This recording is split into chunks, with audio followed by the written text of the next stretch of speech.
I really must have that first one. Otherwise, I think 4 might have been there, but. All right, here we are. Bench and tricep day. First set, in the video, it actually looks halfway decent, the first rep, but I just brought it out of the rack a little too aggressively, so it landed too low on my chest. Thankfully, it was the first rep, so it was no big deal, but I felt like after that, I was kind of like, all right, 4 reps is probably not going to be there, so took the 3 felt solid, felt like the pauses were all good. So we'll move on now to a lighter weight. Let's check the weight though. Let's see what we got. I'm gonna rehydrate just a tad here, try and push the numbers in my direction. Super windy outside. Because some kind of hurricane coming through. Not sure exactly what, but all right. Not bad. A little bit of a weird bulk day. 48. First set on bench done. We're going to go 295 now and hopefully get 5 or more. And then we'll do 2 sets in the incline, set of flies, and then a burnout on the tricep press. So, feel pretty good after the 315. The 315, definitely that's the best 3 reps has looked, with a good pause on every rep. The first time I did, or the most recent time, the only time I guess, when I did 3. The pauses weren't that great, but I feel like they were actually pretty solid. So I'll take that as a victory. And yeah, let's see what we can do here. Shoot for, I don't know. 6 obviously would be stellar, but don't know if that's doable or not. Let's give it a go. No headphone PR, right?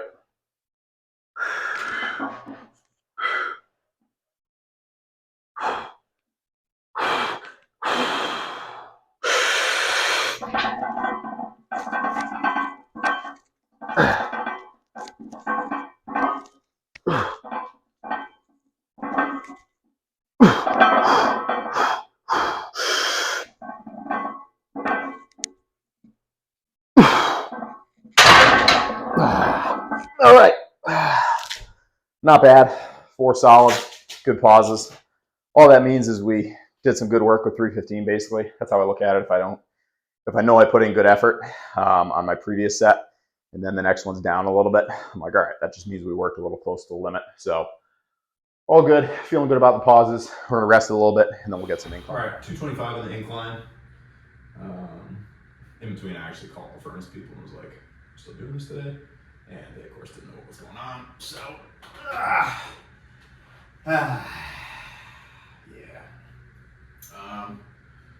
So hopefully, I don't know. I don't feel like I burned out fully on the flat bench, so that gives me hope that maybe we can push the incline to 10, possibly knock out double digits, which I've done before, but not. That was the whole bulk. Times were different back then. All right, here we go.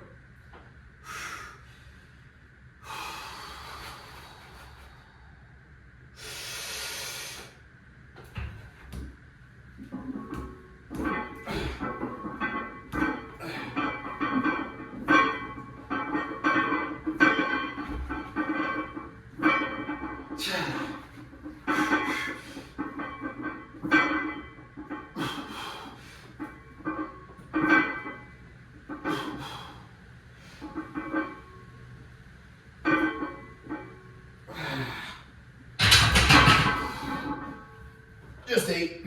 Felt like a decently comfortable 8 though. I think the chest and shoulders. I don't know, maybe we'll move on to the incline flies now. As much as I want to do another set, I feel like chest and shoulders are feeling moderately worked at this point, so maybe just knock out the flies.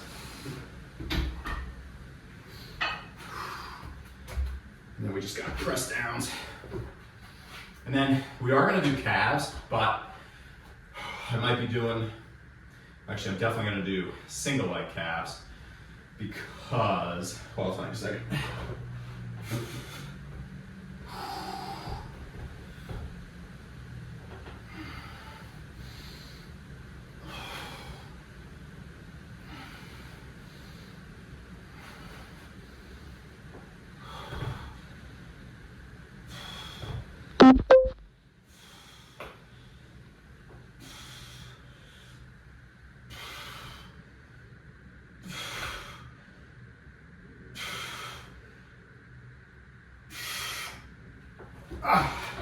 Whew.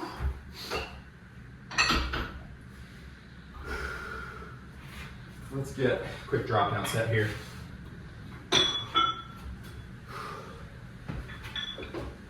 So what I'm considering doing, and this might sound weird because everything lower body is in a pretty good spot right now, but I've done it twice before, and it's where I actually take 3 weeks off any heavy, like spinal loading stuff, and it's not necessarily because of injury, at least not when I've previously done it, not this time. It's more just to let things kind of reset in your lower back. I think I did it about 1.5 years ago, and I wasn't even doing deadlifting then. I was basically just front squatting.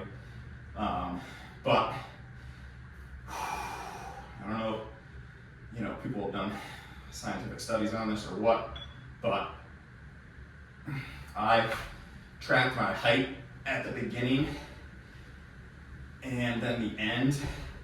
I want to say it was like 3/4 of an inch increase. It was something sizable where afterwards I was like, oh wow, I'm glad I did that. I guess I was actually decently compressed. That's sadness. But what I was telling you about is twice before in my life, I've basically, for 3 weeks, taken a little time off and done no spinal loading stuff. Just as a way to, as I was saying, regain a little height, because you get compressed over time. And it makes a lot of sense in my mind every once in a while to do that. And even though it's kind of like, all right, everything's pretty peaked right now. Like deadlift is the strongest it's been. The squats, front squats, everything's moving in a really good direction. Same with the carries.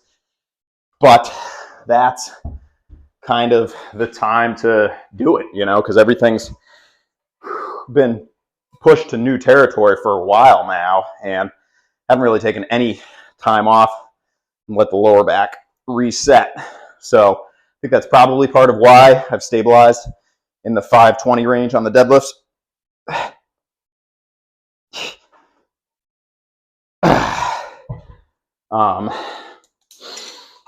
And also I think my squat needs to catch up. So after the 3 weeks, don't worry, I'm still going to be doing plenty of leg stuff. I'm just going to do a lot of Bulgarian split squats, single leg pistol squats, and tons of calves, obviously, because got to keep the calf growth going. But everything will take a little bit of a drop. Just checking, making sure they're not here yet. But it's kind of like it's got to take that drop to recover to be able to push to the next step. That's how I view the training sometimes. And I am not a huge fan of taking time off. I'm not taking any days off. I'm just going to give a couple movements a little bit of a rest. It's something I was thinking about doing a little bit. Just I hadn't really decided about it finally, whether or not I was going to actually, take like a focused 3 weeks or just kind of keep doing a deload every 5 or 6 weeks. And like I said, initially, I know like when I start doing deadlifts again, I guess it'll be in like 4 weeks. It'll, everything will be down a little bit, but a lot of people do things like this. One person notably I can think of, John Hack, I think after he hits a deadlift PR, like an all-time best, sometimes he'll take like a full month off the deadlifts just to let the spine kind of reset. And I haven't done that in, I think it's about a year since the beginning of the more intense training, for the YouTube. So that was kind of part of why also, I wanted to do it, because I was like, yeah, I've been doing this for a year, pretty solid, putting some good work in on the lower back. So we'll see what happens. I'll outline a little more tomorrow what exactly we're going to change out and how that's going to affect things. But it'll just be for 3 weeks, and then we'll ramp everything back up. Also, we'll track and check my height and see if we get any actual change. Because last time, like I said, we did. So I don't know if like I could only gain that height, or like if there's more that I could potentially gain by letting my spine reset, letting the spinal fluid, regenerate a little more, the space in between the discs, rejuvenate a little bit. But all that is to be seen. Really appreciate you tuning in. Sorry that we didn't get the calves in today, but we'll get them tomorrow. Hope you have a great day, and feel free to leave a comment. I'll answer any questions, and hope to see you tomorrow for back and biceps. Peace.